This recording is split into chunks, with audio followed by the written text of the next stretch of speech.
बाहर से गंदा नाला, अंदर से 3 मंजिला आलीशान ससुराल। हाईवे के पास जंगल में एक बहुत बड़ा टनल था जिसके नीचे से नाला बह रहा था। उस नाले के पास ही एक छोटी सी झोपड़ी बनी थी। दोपहर का समय था। पूरा परिवार फटे पुराने और मैले कपड़ों में दुखी बैठा हुआ था। हे भगवान, मैं तो इस बदबू से परेशान हो रही हूँ और ऊपर से हमेशा इन कीड़े मकोड़ों और जानवरों का डर लगा रहता। मेरा तो दम घुटता है। मुझे तो बहुत ज्यादा घुटन हो रही है अब यहाँ रहने में। अब हम कर भी क्या सकते हैं बहू, यहाँ रहना हमारी मजबूरी है और शायद हमारी किस्मत में भी यही लिखा था। मजबूरी के नाम पर जीना छोड़ दे क्या पापा? हमारे पास तो ढंग के पहनने के लिए कपड़े भी नहीं है, ना ही हमारी इस झोपड़ी में ढंग का कोई सामान है। मैं तो सच में परेशान हो गई हूँ अब ये सब झेलते झेलते। हाईवे के ठीक बगल में परिवार ने एक छोटी सी पंचर और चाय की दुकान खोल रखी थी। विक्रम और राहुल वहीं खड़े होकर गाड़ियों के पंक्चर ठीक कर रहे थे। पिंकी एक गाड़ी को पानी से धो रही थी और कौशल्या और कविता चाय बना रही थी। अरे भाई जरा दूर ही खड़े हो ना, देखो ये लोग ना एकदम पक्के नाले वासी हैं।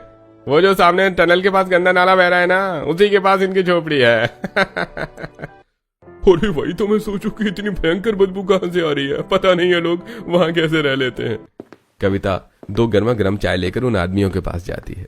बाबूजी, आप लोग चाय पियेंगे क्या? एकदम कड़क चाय बनाई है। अरे नहीं नहीं नहीं नहीं नहीं, दूर रख अपनी चाय, हम चाय वगैरह नहीं पियेंगे तेरी इस टपरी की। अरे हाँ, जो पता नहीं कैसे चाय बनाते होगे तुम लोग, हैं? दिन रात नाले के पास रहते हो, वही नाले का पानी पिलाती होगी चाय में। नहीं, हमें नहीं पीना, हम जाओ यहाँ से। कविता दुखी होकर वहां से चली जाती है। वहीं पास में पिंकी एक महंगी कार को कपड़े से साफ कर रही थी। ए लड़के, अच्छे से साफ करना, बता रहा हूँ। और हाँ, मेरी गाड़ी पर एक भी स्क्रैच नहीं आनी चाहिए, नहीं तो मैं तुम्हें छोड़ूंगा नहीं। जी बाबूजी, आराम से ही कर रही हूँ।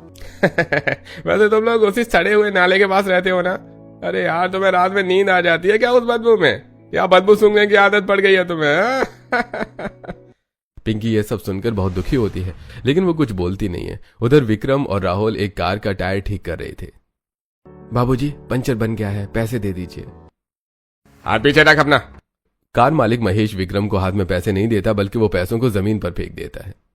ये क्या कर रहे हैं बाबूजी? पैसे नीचे क्यों फेंक दिए?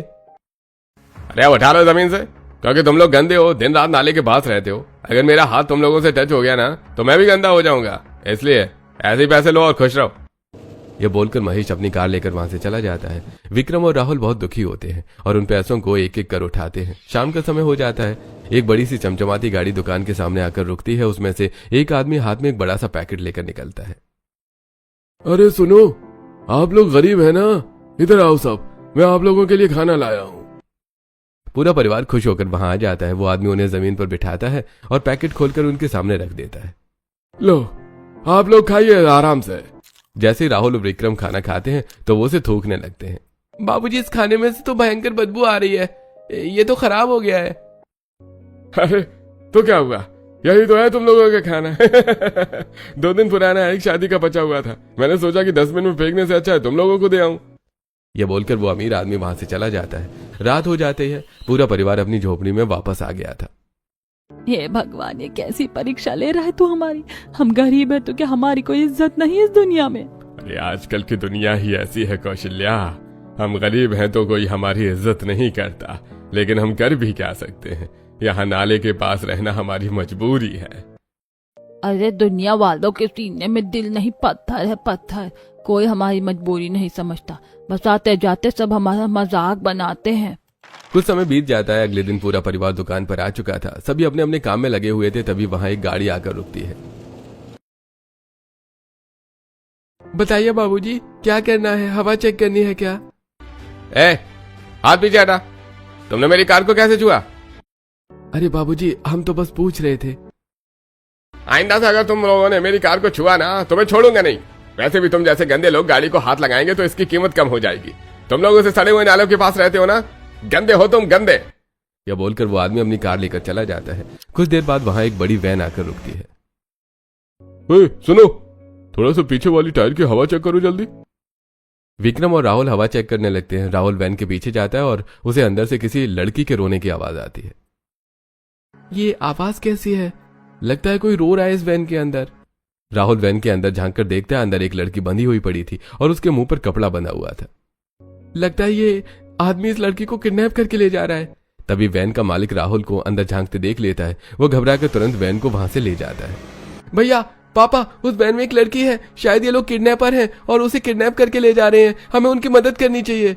गिरधारी, विक्रम, कविता और पिंकी सब वैन के पीछे तेजी से भागते हैं, लेकिन तभी अचानक वैन अपने आप रुक जाती है। पूरा परिवार जल्दी से वैन के पास पहुंचता है। ये वैन अपने आप कैसे रुक गई? राहुल, मैंने तेरी बातें सुन ली थी और मैंने भी उस लड़की की रोने की आवाज सुनी थी, इसलिए मैंने पहले ही टायर की हवा निकाल दी थी। अब देखते हैं ये कैसे भागेंगे। अरे पापी इंसान, किसी की बच्ची को उठाता है, इसे तो हम पुलिस के हवाले करवाएंगे। गिरधारी और विक्रम किडनैपर राजू को पुलिस के हवाले करने के लिए चले जाते हैं और राहुल जल्दी से उस लड़की को वैन से निकालता है और उसे अपनी दुकान पर लेकर आता है। अरे बाप रे, बेचारी कितनी घबराई हुई है। ये लो पानी पियो, डरो मत, अब तुम बिल्कुल सुरक्षित हो। विक्रम और गिरधारी राजू को पुलिस के हवाले करके वापस आ जाते हैं। तुम्हारा घर कहाँ है? एड्रेस बता दो तुम मुझे अपने घर का, हम तुम्हें छोड़ आते हैं। जी, वो मेरा घर रामनगर में है। राहुल सिमरन उसके घर छोड़ने जाता है। सिमरन का घर भी बहुत छोटा था, उसका परिवार भी बहुत गरीब था। घर के अंदर उसके माता पिता बहुत परेशान बैठे थे। अरे सिमरन हमारी इकलौती बेटी है, ये किडनैप हो गई थी। पता नहीं वो लोग कितने खतरनाक थे। तुम्हारा बहुत बहुत धन्यवाद बेटा, जो तुमने हमारी बेटी की जान बचाई। तुमने तो हम पर बहुत बड़ा एहसान किया है। अरे नहीं नहीं काका, इसमें एहसान कैसा, अब आप लोग इनका अच्छे से ध्यान रखिएगा, मैं चलता हूँ। राहुल वहां से चला जाता है। तू ठीक है ना मेरी बच्ची? देखा बेटा, आज भी इस दुनिया में से अच्छाई खत्म नहीं हुई, आज भी अच्छे लोग हैं। वैसे तो ज्यादातर इस दुनिया में बुरे लोग ही भरे पड़े, लेकिन अच्छे लोग भी हैं। हाँ माँ, अगर वो और उसका परिवार ना होता तो पता नहीं मेरा क्या होता। ऐसे लड़के बहुत कम मिलते बेटा। मैं तो बोलती तू उससे थोड़ा बातचीत कर, और अगर वो तुझे पसंद आ गया है तो हम तेरी शादी उससे ही करवा देंगे, क्योंकि तूने देखा ना वो तुझे कैसे बचा कर लाया और दिखने में भी अच्छा लग रहा था। और वैसे भी अब तेरी शादी तो एक ना एक दिन हमें करनी ही है। ठीक है माँ, आप जैसा कहोगी मैं वैसा ही करूंगी। अगले दिन दोपहर को सिमरन राहुल के पास जाती है। राहुल अपनी दुकान पर था और वो बिल्कुल अकेला था। जी, कल के लिए शुक्रिया। अरे तुम अब कैसी हो? दोनों थोड़ी देर तक बातें करने लगते हैं, तभी वहां एक बाइक आकर रुकती है। भैया, 2 बढ़िया कड़क चाय बनाना जल्दी से। अरे यार, मुझे तो अच्छी चाय बनानी नहीं आती और सभी घर वाले ले आराम करने गए हैं, अब मैं क्या करूं?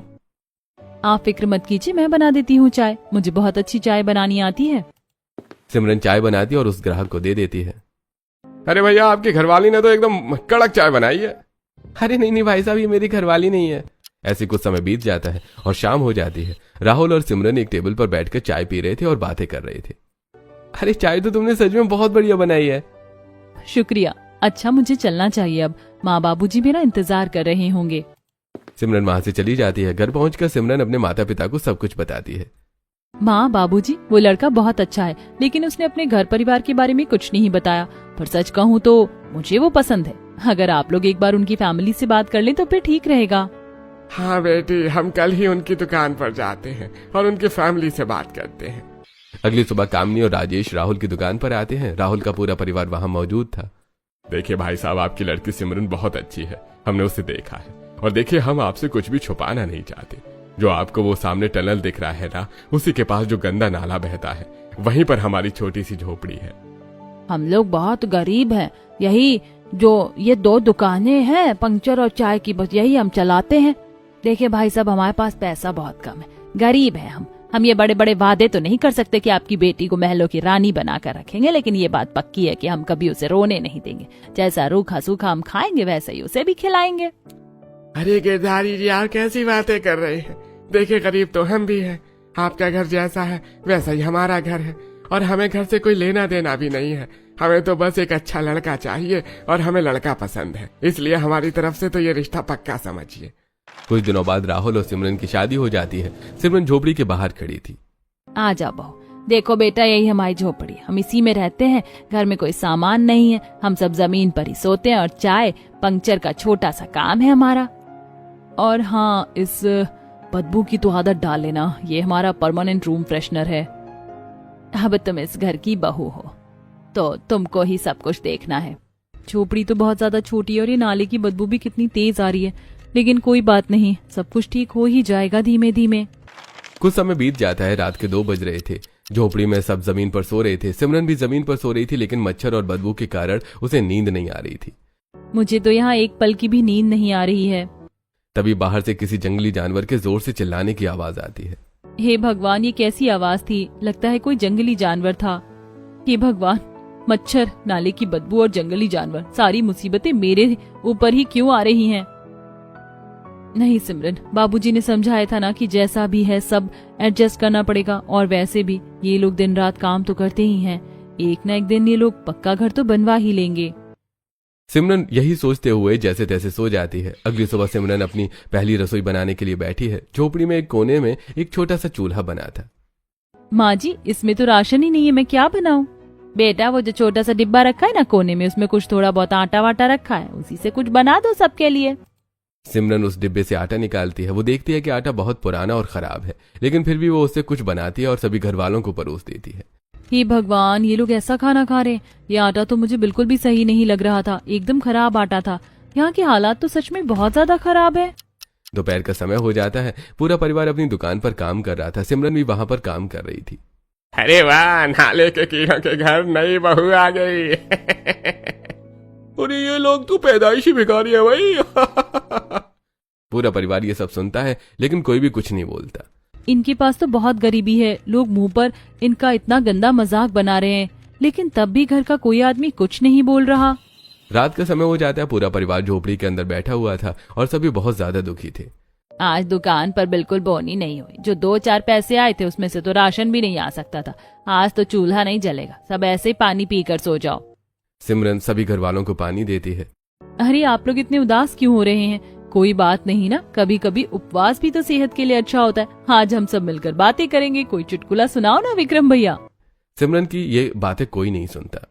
सच में ये परिवार बहुत ज्यादा स्ट्रगल कर रहा है, खाने तक के पैसे नहीं है। हे भगवान, कुछ तो चमत्कार कर दो कि इनके हालात ठीक हो जाएं।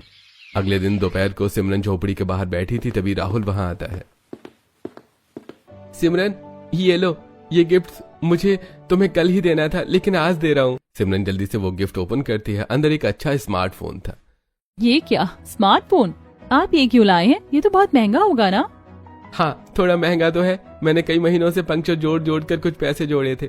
सोचा था कि अपने लिए कुछ नए कपड़े खरीद लूंगा, लेकिन फिर सोचा कि इन पैसों से तुम्हारे लिए कुछ खरीदा जाए। मुझे पता है कि तुम तो हमेशा थोड़ा ठीक ठाक घर से ही हो, हम कुछ ज्यादा ही गरीब हैं। तुम्हें वहाँ टीवी और फोन की आदत होगी, इसलिए ये तुम्हारे लिए है। आप सच में बहुत अच्छे हैं। शाम का समय हो जाता है। पूरा परिवार दुकान पर था। सिमरन और पिंकी एक कार को साफ कर रही थी। अरे ठीक से दो, शीशे पर दाग छोड़ दिया ना। तुम नाले वालों को कोई काम ढंग से नहीं आता है क्या? तभी वहां पर एक बहुत ही अच्छी कार आकर रुकती है। उसमें से एक स्मार्ट लड़का निकलता है। Excuse me brother, can you help me? I have lost my way, I have to go to the city. Yes sure bro, take a straight drive from here and the first left, you will reach the city in 10 minutes. Okay brother, thank you. यह बोलकर वो लड़का वहां से चला जाता है। वाह, इनको इंग्लिश भी आती है, वो भी इतनी अच्छी। मुझे तो पता ही नहीं था। लेकिन ये लोग तो इतने गरीब हैं, फिर इनको इतनी अच्छी इंग्लिश कैसे आती है?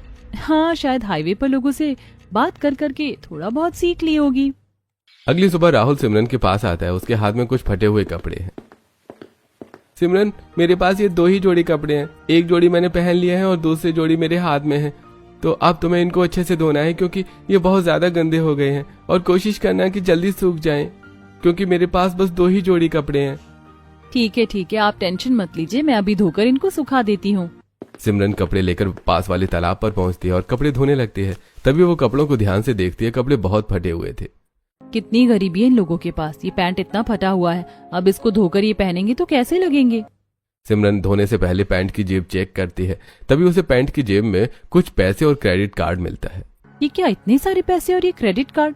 इनके पास इतने सारे पैसे कैसे आए और ये क्रेडिट कार्ड कैसे आया? कुछ समय बीत जाता है और रात हो जाती है। रात को सिमरन पैसे और क्रेडिट कार्ड राहुल को दिखाती है। ये आपकी पैंट की जेब से निकले इतने पैसे और क्रेडिट कार्ड, ये सब कहाँ से आया? अरे वो जो पैंट है ना, शायद वो मेरा नहीं है। हाँ, वो किसी आदमी ने दिया होगा मुझे, तो उसी का वो शायद रह गया होगा जेब में। आप सच बोल रहे हैं ना? क्योंकि जब कोई अपने कपड़े किसी को दे रहा है तो वो इतने पैसे और कार्ड उसमें क्यों छोड़ेगा? अरे तुम नहीं जानती, बड़े लोग अक्सर भूल जाते हैं। तुम ऐसा करो, तुम वो सब मेरे को वापस कर दो, मैं कल ही उस आदमी को ढूंढ कर लौटा दूंगा। सिमरन चुपचाप वो पैसे और कार्ड राहुल को दे देती है। अगले दिन दोपहर को झोपड़ी में कोई नहीं था, सभी दुकान पर जा चुके थे। सिमरन अकेले झोपड़ी में बैठकर अपना फोन चला रही थी और रील देख रही थी। तभी रील स्क्रॉल करते हुए वो अपनी नंद पिंकी की एक रील देखती है। क्या ये सच में ननद जी हैं? वो भी इस महंगे कॉफी कैफे में, और उनकी एक ड्रेस ये तो हजारों की लग रही है। लेकिन ये कैसे हो सकता है? उनके पास ये सब खरीदने के लिए इतने पैसे कहाँ से आए होंगे? चलो मैं सीधा ननद जी से ही पूछती हूँ। सिमरन तुरंत फोन लेकर दुकान पर जाती है जहाँ पिंकी फटे कपड़ों में बैठी थी। ननद जी, ये रील देखिए, ये आप ही है ना? अरे भाभी, आपको ना कोई बहुत बड़ी गलतफहमी हुई होगी। और वैसे भी आपने सुना तो होगा ही कि दुनिया में एक जैसे 7 लोग होते हैं, तो कोई मेरी जैसी दिखने वाली अमीर लड़की होगी। आपको बस ऐसा लगा होगा कि वो मैं हूँ। पिंकी ये कहकर वहां से चली जाती है। सिमरन वापस झोपड़ी में आती है और उस अकाउंट को फिर से खोलती है। अरे इसने तो मुझे ब्लॉक कर दिया, लेकिन क्यों? हे भगवान, मुझे तो कुछ समझ नहीं आ रहा। अगली सुबह सभी लोग बहुत जल्दी जल्दी दुकान पर जाने के लिए तैयार हो रहे थे। चलिए पापा जी जल्दी उठिए, हम लेट हो रहे हैं मीटिंग के लिए, वरना आज बहुत बड़ी डील कैंसिल हो जाएगी। मीटिंग? कैसी मीटिंग? और आप किस मीटिंग में जा रहे हैं जेठ जी? अरे नहीं, मीटिंग नहीं, मैंने काम की बोला था। हमको दुकान खोलने में लेट हो रहा है, वरना जो रोज वाले ग्राहक हैं उनकी चाय कैंसिल हो जाएगी। शायद तुमने कुछ गलत सुना होगा। विक्रम जल्दी से गिरधारी को लेकर वहां से चला जाता है। मैंने बिल्कुल सही सुना था, जेठ जी ने मीटिंग ही बोला था। कुछ तो बहुत बड़ा घपला है। ये घर वाले मुझसे कुछ तो बहुत बड़ा राज छुपा रहे हैं। अगले दिन की बात है, पूरा परिवार दुकान पर आ चुका था। सिमरन अकेली ही झोपड़ी में थी। सिमरन नाले की बदबू से परेशान होकर झोपड़ी की साफ सफाई कर रही थी। तभी उसे कुछ पेपर्स मिलते हैं। अरे ये कैसे कागज हैं? ये तो किसी डील के पेपर लग रहे हैं, पर ये सब तो इंग्लिश में लिखा है। मुझे तो ठीक से पढ़ना भी नहीं आता। कुछ तो गड़बड़ चल रही है इस घर में। ये लोग जितने गरीब दिखते हैं उतने हैं नहीं। रात हो जाती है। सिमरन सो रही थी, लेकिन अचानक वो उठती है और देखती है कि झोपड़ी में कोई भी नहीं है। रात के 2:30 बज रहे हैं और सभी घर वाले कहाँ गए?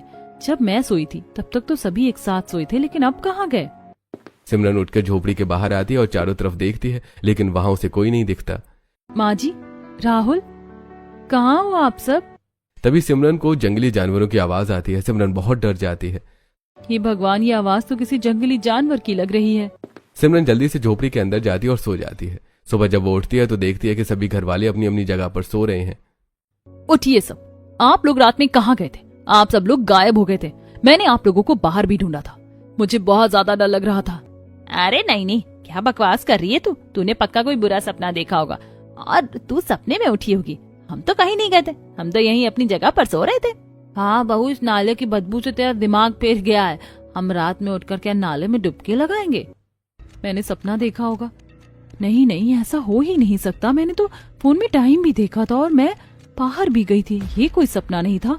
घर वाले कुछ तो छुपा रहे हैं मुझसे, लेकिन ये लोग जो छुपा रहे हैं, मुझे उस बारे में जल्द से जल्द पता करना होगा। कुछ समय बीत जाता है और दोपहर हो जाती है। दोपहर को कविता लड़खड़ाते हुए झोपड़ी में आती है। हाय, मेरे पाँव में ना बहुत जोर की चोट लग गई है, जान निकल रही है मेरी। ओ माय गॉड, ये क्या हो गया जेठानी जी? आप पैर सीधे कीजिए, मैं कुछ बांध देती हूँ, शायद दर्द कम हो जाए। सिमरन एक कपड़ा लेकर जेठानी के पैर पर बांधने लगती है। तभी उसकी नजर कविता के पैरों पर पड़ती है। जेठानी जी को देखकर ऐसा लग रहा है कि इन्होंने अभी अभी पेडिक्योर और फेशियल करवाया है। इनकी आईब्रोज भी एकदम बनवाई हुई लग रही है। ये लोग इतने गरीब हैं, फिर ये सब इन्होंने कैसे करवाया होगा? दीदी, आपके पैर तो बहुत सॉफ्ट है, आपने पेडिक्योर या फेशियल करवाया है क्या? पागल हो गई हो क्या? नाले के पास रहते हैं हम लोग। वो शहर वाले महंगे शौक थोड़ी है हमारे। तो भी कुछ भी बोलती है। कविता ये बोलकर लड़खड़ाते हुए वहां से चली जाती है। ऐसे ही कुछ समय बीत जाता है और रात हो जाती है। रात को सिमरन शांति देवी का सिर दबा रही थी। थोड़ा और जोर से सिर दबा दे बहू, बड़ा दर्द हो रहा है सिर में। इतनी नेचुरल काले बाल बूढ़ी लोगों के तो नहीं हो सकते, क्योंकि दादी की तो काफी उम्र हो गई है, लेकिन तब भी दादी के बाल एकदम काले हैं। इसका मतलब दादी ने डाई की होगी, वो भी एकदम महंगी वाली। क्यों दादी, आपने क्या अपने बालों में डाई की है? अरे नहीं, पागल हो गई है क्या? वो तो ऐसे ही है, कुछ लोगों के बुढ़ापे में बाल काले हो ही जाते हैं। पर मेरे भी सफेद बाल थे, फिर वो सारे सफेद बाल झड़ गए और फिर से नए काले बाल हो गए। वो तो ऐसे ही हो जाता है, तो इस पर क्यों ध्यान दे रही है? तू सिर दबाना मेरा। सफेद बाल झड़कर काले बाल आ गए, ऐसा थोड़ी होता है। दादी ने पक्का बालों में डाई की है, वो भी महंगी वाली। लेकिन फिर ये लोग मुझसे ये सब क्यों छुपा रहे हैं? वो इंस्टाग्राम आईडी, वो क्रेडिट कार्ड, जेठ जी की वो मीटिंग वाली बात, वो फ्लुएंट इंग्लिश, जेठानी जी का पेडिक्योर, ये सब देखकर मुझे तो समझ में आ गया है कि कुछ तो बहुत बड़ी गड़बड़ है। ये घर वाले कुछ तो छुपा रहे हैं मुझसे। अगले दिन की बात है। दोपहर का समय था। सिमरन कपड़े धोकर झोपड़ी में लौटी है। वो दूर से देखती है कि सभी घर वाले जोर जोर से हंस रहे हैं और बातें कर रहे हैं, लेकिन जैसे ही वो झोपड़ी में पहुंचती है तो सब शांत हो जाते हैं। मैंने दूर से इन लोगों को देखा था। ये लोग खूब हंस रहे थे और बातें कर रहे थे, लेकिन जैसे ही मैं आई ये लोग चुप हो गए और रोने जैसी शक्ल बना ली। मतलब कुछ तो गड़बड़ है। ये लोग पक्का मुझसे कुछ तो बहुत बड़ा छुपा रहे हैं। कुछ समय बीत जाता है और रात हो जाती है। सिमरन सो रही थी, तभी अचानक उसके ऊपर पानी की बूंदें गिरती हैं और वो हड़बड़ा कर उठ जाती है। ये पानी कहाँ से? सिमरन देखती है कि झोपड़ी पूरी तरह से खाली है। वहां पर कोई भी परिवार वाला नहीं है और बाहर बहुत तेज आंधी तूफान आ रहा है। माँ जी, बाबूजी, राहुल, आप लोग कहाँ हैं? मुझे बहुत डर लग रहा है। हे भगवान, ये झोपड़ी भी टूट गई। अब मैं क्या करूँ? अब मैं कहाँ जाऊँ? इस आंधी में कोई तो बचाओ। राहुल जी, माँ, दादी, जेठानी जी, कहाँ हैं आप लोग? सिमरन बाहर आकर सभी घर वालों को आवाज लगाती है और उन्हें ढूंढती है, लेकिन उसे कोई नहीं मिलता। तभी तेज हवा आती है और झोपड़ी टूट जाती है। हाँ, मैं उस टनल में जाती हूँ, उसमें मैं बच जाऊंगी। सिमरन जल्दी से फोन की टॉर्च चालू करके उसे टनल में जाती है। छी, कितनी गंदी बदबू आ रही है यहाँ। हे भगवान, मुझे तो बहुत डर लग रहा है।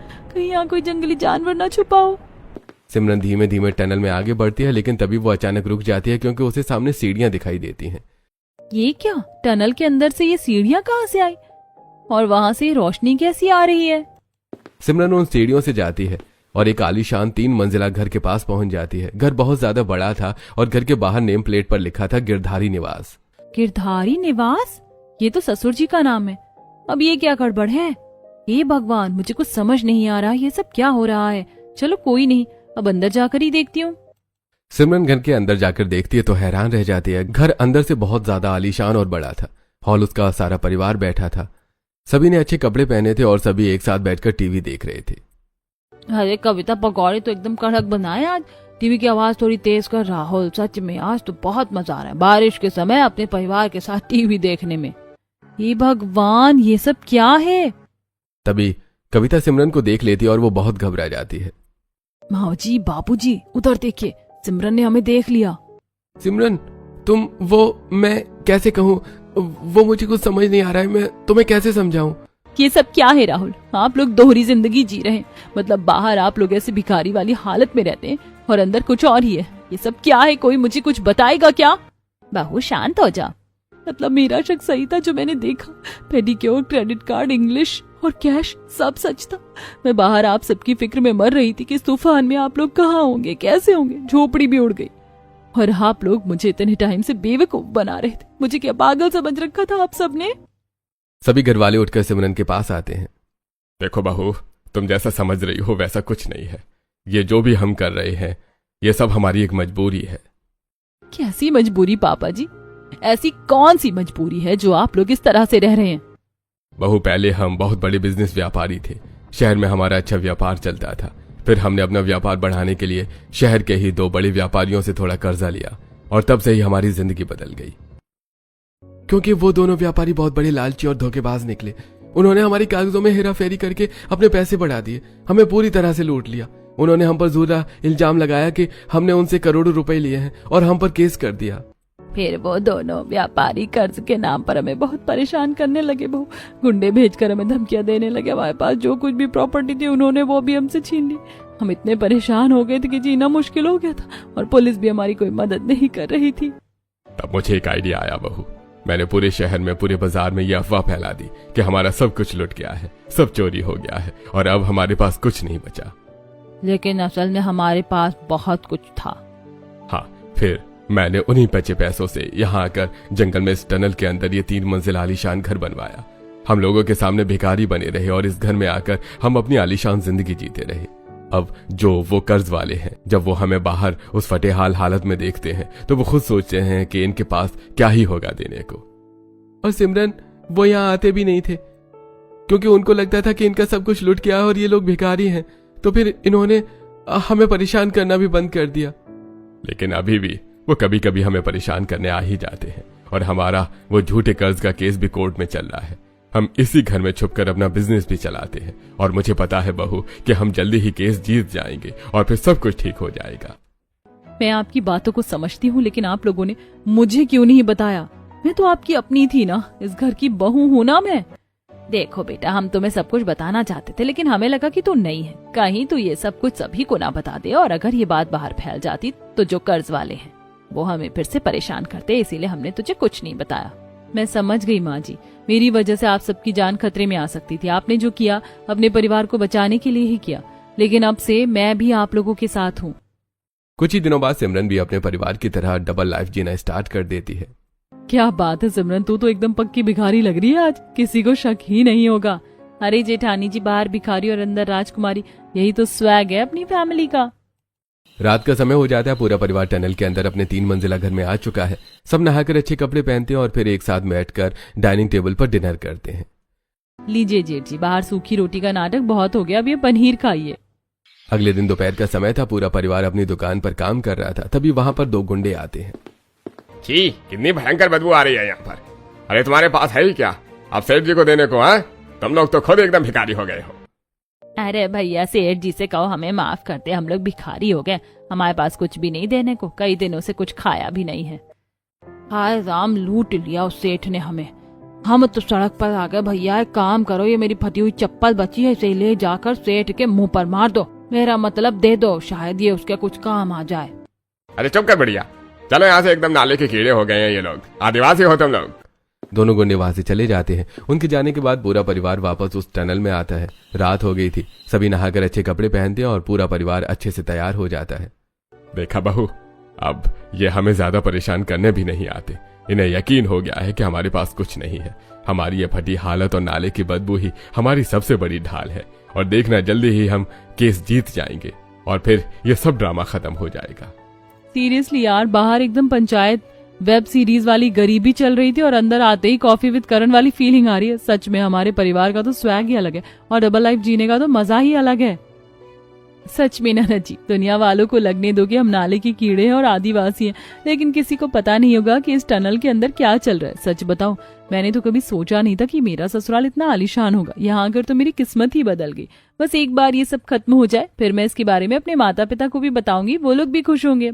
अरे बहू, सबको बता देना, सब कुछ कर लेना, लेकिन अब जल्दी से मेरा वो चीज पिज्जा ओवन से निकाल कर ला। बहुत भूख लगी है मुझे, बाहर एक्टिंग करते करते थक जाती हूँ मैं। देखा सिमरन, मैंने कहा था ना, हम लोग गरीबी में नहीं बल्कि अपनी ही एक अलग दुनिया में मजे से रह रहे हैं। बिल्कुल राहुल, सच में यहाँ आकर मुझे बहुत मजा आ रहा है, और ये डबल लाइफ जीकर तो और ही मजा आ रहा है। पूरा परिवार एक साथ हंस पड़ता है। फिर सिमरन सबके लिए पिज्जा लाती है और सभी बातें करते हुए एक साथ पिज्जा खाते हैं।